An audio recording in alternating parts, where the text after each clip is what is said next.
Chosen one. Heaven just reopened a file marked with your Father's signature, and the words written inside aren't what you feared. Pay attention. The Father just called a meeting about you, not to discuss your failure, to announce your future. Your identity moved from orphaned to adopted, from forgotten to remembered, from abandoned to pursued. Right now, while you're reading these words, the Father is rewriting every narrative hell whispered about your worth. What you're about to hear will shatter the lie that you've been overlooked, and it will reveal why every season of silence was actually a setup for the most profound encounter of your life. Stay to the very end, because we will pray together and seal this word. Chosen one. This is not an accident. You didn't stumble onto this message by chance. Heaven arranged this moment because the Father has something to say to you that hell has been fighting to keep you from hearing.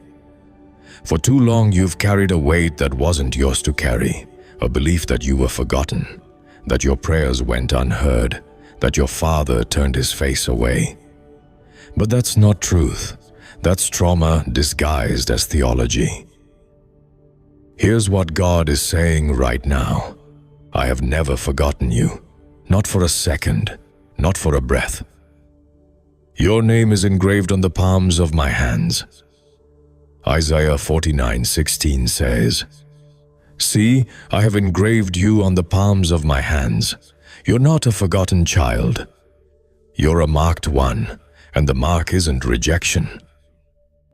If something in your spirit is stirring right now, if you sense the weight of this word, type "remember" in the comments. Let heaven see your agreement. Let that be your activation. Join the community of chosen ones, walking in prophetic clarity each week. This is your moment. You've been asking God where He's been. But the real question is, have you understood where He's been positioning you? Because every moment you thought He was absent, He was actually fortifying your foundation. Every season you felt abandoned, He was teaching you to recognize His voice above every other sound. The Father hasn't been distant. You've been in training. Let me show you what's really been happening. The enemy has one singular mission when it comes to chosen ones.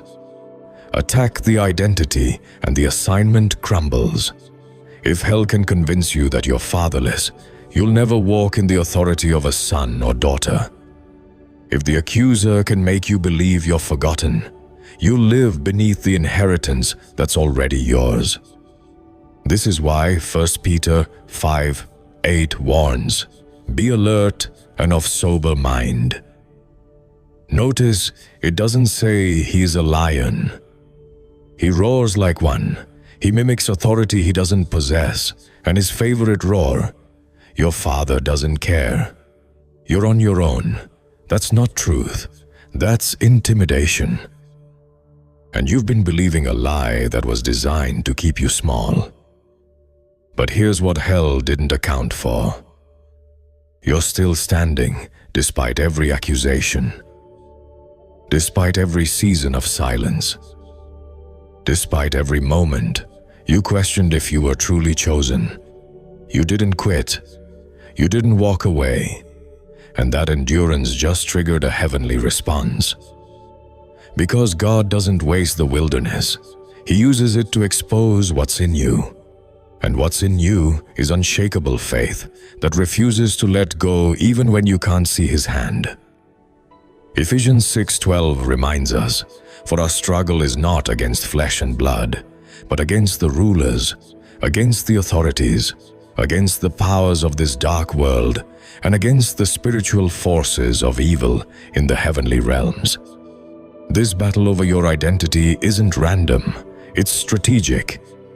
Because the moment you fully grasp who your Father is and who you are in Him, you become a threat hell can't contain. Now listen carefully. The enemy's strategy against you has been layered. It wasn't just one attack. It was a systematic assault designed to isolate you from the very source of your power, your identity as a child of God. Think about it.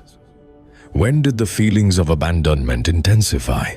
It was right before major transitions, right before doors were about to open, right before your calling was about to expand. Here's the warfare tactic hell has been using against you. It's called spiritual displacement. The enemy can't remove you from the Father's family, so instead, he works to make you feel displaced. He whispers, if God really loved you, he would have answered by now. If you were really his child, you wouldn't be going through this. If he truly hadn't forgotten you, your life would look different. Those whispers, they're designed to make you live like an orphan. Even though you're legally adopted, they're meant to keep you begging for bread outside the house when you have full access to the table inside.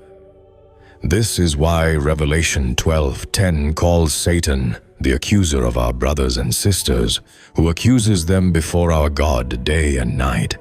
His entire assignment is to prosecute your identity, to bring up your past, to highlight your failures, to make you question your position. But watch what happens next in that same passage. You don't fight accusations with performance. You don't overcome the orphan spirit by trying harder. You triumph by standing on what's already been established, the finished work of the cross, and the testimony of who God says you are. Let me take you to a critical moment in Scripture. In Matthew 3:16-17, Jesus is baptized, and immediately the heavens open. The Spirit of God descends like a dove, and the Father speaks, "This is my Son, whom I love. With him I am well pleased." Notice the timing. Jesus hadn't performed a single miracle yet. He hadn't preached a sermon. He hadn't healed anyone. His ministry hadn't even started. But the Father declared his identity before the assignment began. Why? Because identity must be established before authority can be activated. You can't walk in power if you don't know who you are. You can't exercise dominion if you're still questioning your position. The reason this message found you today is because hell's assignment against your identity is about to fail. The season of questioning is ending. The accusations are losing their power. And what's about to emerge is a version of you that walks in such unshakable confidence of whose you are that demons flee at the mention of your name and doors open at the sound of your voice. Revelation 1. The Father never leaves.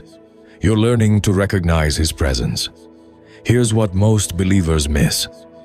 God's presence isn't always loud. Sometimes it's the still small voice. Sometimes it's the door that closes to protect you. Sometimes it's the silence that forces you to press in deeper. You thought he left because you couldn't feel him, but he was teaching you to trust him when feelings fail. Deuteronomy 31:6 declares, "Be strong and courageous. Do not be afraid or terrified because of them. For the Lord your God goes with you." Never means never. Not when you sin, not when you doubt, not when you're weak. His presence isn't contingent on your perfection. It's anchored in his promise. Think of it like this. A father doesn't abandon his child when they're learning to walk. He steps back just enough to let them try, but he's close enough to catch them when they fall. That's what's been happening. The Father hasn't moved. You've been growing into a deeper level of trust that doesn't require constant reassurance. Right now, thank God for the seasons you couldn't feel him. Say, "Father, I see now that you were teaching me faith that doesn't depend on feelings." Revelation 2. Adoption is permanent. Dotan suai, Romans 8:15 says, "The Spirit you received does not make you slaves so that you live in fear again. Rather, the Spirit you received brought about your adoption to sonship. And by him we cry, Abba, Father." Abba isn't a formal title. It's intimate. It's daddy. It's a child running into the arms of a father who's been waiting. You're not an employee hoping to keep your job. You're not a servant hoping to earn favor. You're a son. You're a daughter. And that position is irrevocable. A seal can't be undone by your performance. It's secured by his promise.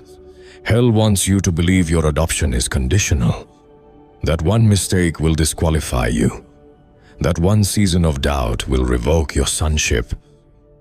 But that's not how kingdom adoption works. When God calls you his child, it's final. It's eternal. It's unbreakable. Imagine a jar of clay. It's fragile, imperfect, ordinary. But when the potter fills it with treasure, the jar doesn't become valuable because of what it is. It's valuable because of what it carries. That's you.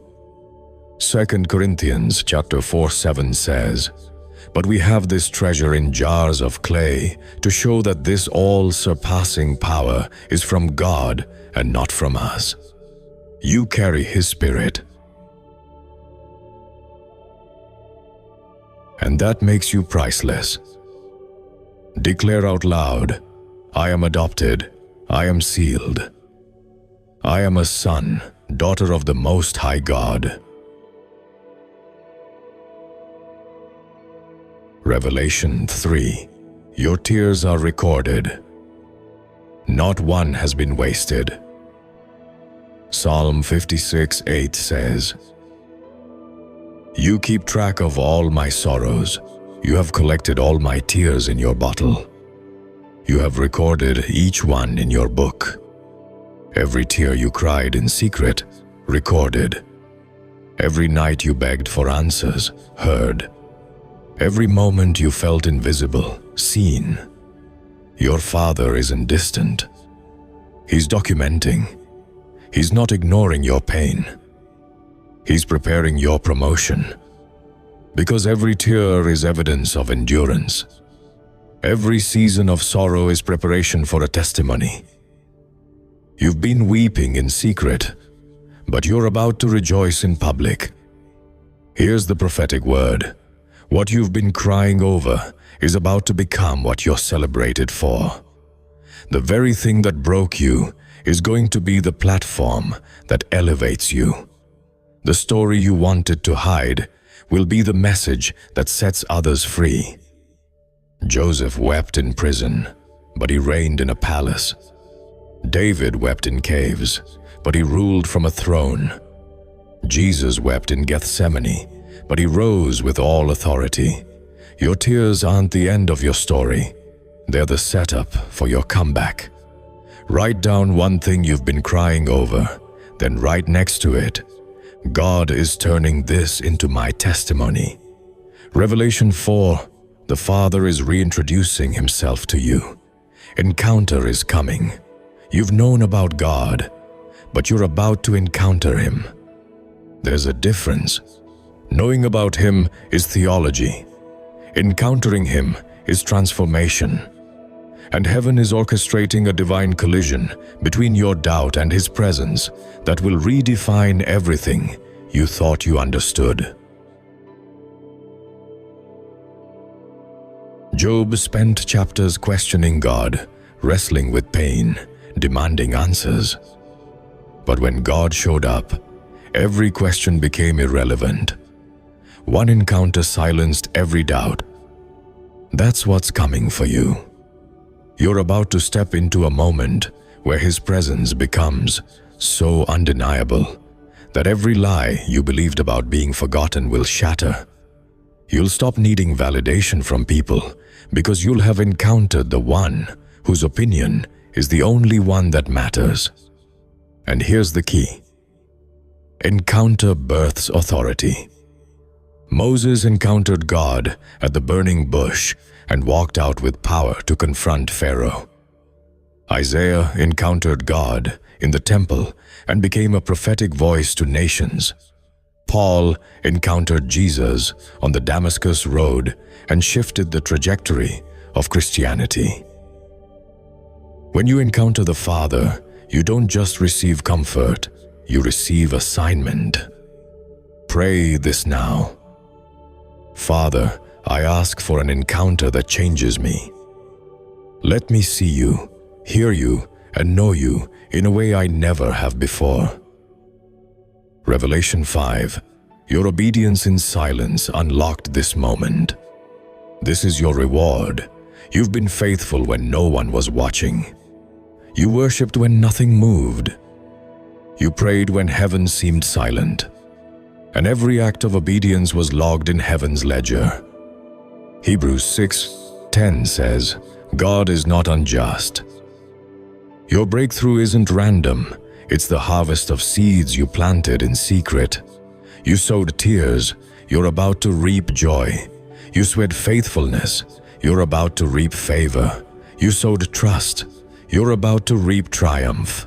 Galatians chapter 6:9 declares, let us not become weary in doing good. The proper time isn't when you think it should happen. It's when heaven says it's ready. And heaven just said now this moment you're in isn't coincidence. Everything you've endured has been preparing you for what you're about to receive. The Father hasn't forgotten you. He's been setting you up. Thank God for every season of obedience that felt unrewarded. Revelation 6. The orphan spirit is breaking. Sonship is being restored. An orphan spirit makes you strive for approval. Sonship makes you rest in acceptance. An orphan spirit lives in fear of rejection. Sonship walks in the confidence of belonging. Galatians 6-7 says, because you are his sons, God sent the Spirit of his Son into our hearts. The Spirit who calls out, Abba, Father. So you are no longer a slave, but God's child. And since you are his child, God has made you also an heir. You're not begging for scraps, you're seated at the table. You're not hoping for favor. You're walking in inheritance. Every mindset of lack, every belief that you're not enough, every fear that you'll be abandoned again, it's breaking right now. The Father is restoring what the enemy stole. He's reintroducing you to who you've always been, his beloved child. Renounce the orphan spirit. Say out loud, I renounce every orphan mindset. I am a son. I am a daughter. I belong to the Father. Revelation 7. The Father's timing protects what performance would destroy. Here's a revelation most believers never receive. Delay isn't denial, it's development. The Father hasn't been withholding from you. He's been protecting you from receiving something before you are ready to steward it. Premature promotion leads to public failure. Hasty advancement creates private collapse.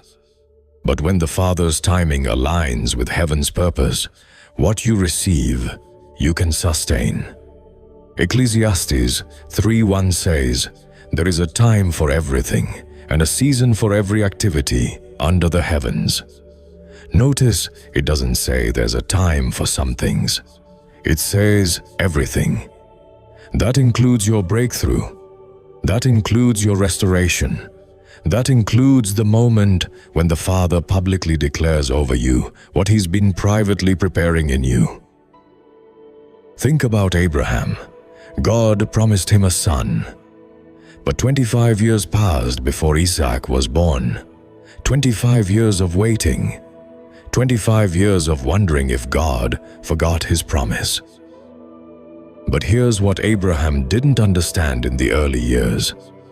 If Isaac had come sooner, Abraham's faith wouldn't have been mature enough to offer him on the altar.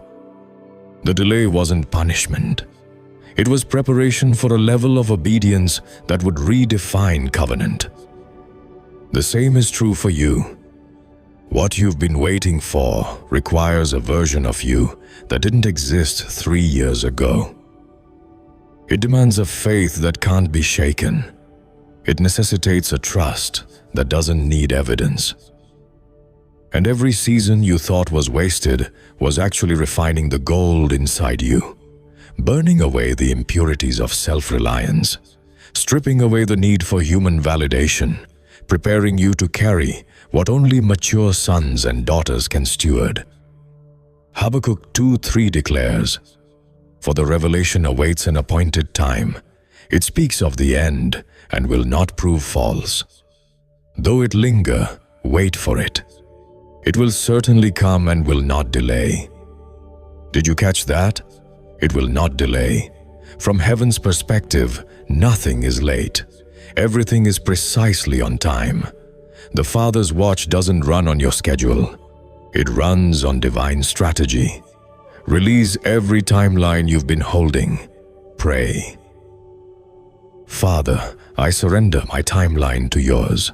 I trust that your timing is perfect, even when I don't understand it. Revelation 8. You carry a Father's endorsement. It's time to walk like it. In Luke 15, Jesus tells the story of the prodigal son. The son squanders his inheritance, ends up feeding pigs, and finally comes to his senses. He rehearses a speech. "Father, I have sinned. I'm no longer worthy to be called your son. Make me like one of your hired servants." But watch what happens when he arrives home. The father sees him while he's still far off. He runs to him. He embraces him. He kisses him. And before the son can finish his rehearsed apology, the father interrupts him. He calls for the best robe, the family ring, sandals for his feet. Then he declares, "This son of mine was dead and is alive again." Notice what the father didn't say. He said, "My son," because sonship isn't something you earn. And once you're a son, once you're a daughter, that identity can't be performance-based. It's relationship-based. The robe wasn't just clothing. It represented authority. The ring wasn't just jewelry. It carried the family seal, the ability to conduct business in the Father's name. The sandals weren't just shoes. They signified that this wasn't a servant. This was family. You've been living like the older brother, working hard, trying to earn what's already yours. But the Father is saying, stop striving. You don't have to prove your mind. I've already declared it. And that is what we are, not what we're trying to become, what we are. Right now, today, this moment, stand up right now. Place your hand over your heart and say, I am a child of God. I carry my Father's endorsement. I walk in His authority. I am not forgotten. Morning declaration. Every morning this week, say, Good morning, Father. I belong to you. Scripture meditation. Read and meditate on Romans chapter 8, 14 to 17 daily. Let it rewire your identity. Gratitude journal. Write down 3 things the Father has done for you that you overlooked. Shift from complaint to recognition. Pray for encounter. Set aside 15 minutes daily to sit in silence and ask the Father to reveal Himself to you in a new way. Forgive your earthly father. If your earthly father wounded you, release him. Forgiveness unlocks spiritual inheritance. Pray, Father, I forgive name. Declare your identity throughout the day. Whenever doubt whispers, counter it immediately. I am chosen. I am remembered. I am loved. Serve someone. Use what you're receiving to bless another. Sonship isn't just about receiving, it's about reflecting the Father's heart to others. Fast one meal. Choose one day this week to fast a meal and spend that time in prayer, asking the Father to break every remaining orphan mindset. Anoint your home. Every orphan spirit must leave. Only sonship dwells here. Write your testimony. Begin writing the story of how the Father has never forgotten you. Even if it's not complete yet, start documenting His faithfulness. I declare I am not forgotten. I am engraved on the palms of His hands. Isaiah 49:16. I receive the truth that I am adopted, sealed, and secure in Christ.